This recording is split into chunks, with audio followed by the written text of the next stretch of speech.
hari ini kita resmikan, kita operasikan karena telah selesai dibangun selama 5 tahun, yaitu kolam regulasi Nipa-Nipa.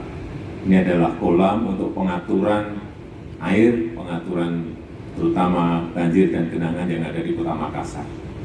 Jadi lokasi kolam regulasi ini ada di 3 wilayah, di Maros, kemudian di Makassar sedikit, kemudian di Goa juga sedikit.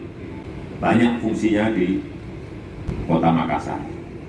Kolam regulasi Nipa-Nipa ini menghabiskan anggaran 320 miliar. Ini mencakup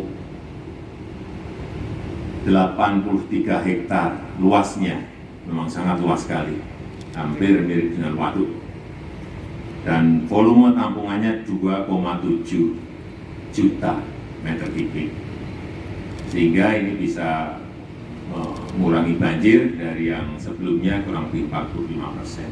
Sangat berfungsi sekali, meskipun masih ada nanti kolam regulasi yang lain yang memang harus dibangun, utamanya ini di Das Palu, sehingga Kota Makassar kita harapkan dapat bebas dari genangan dan banjir, bebas dari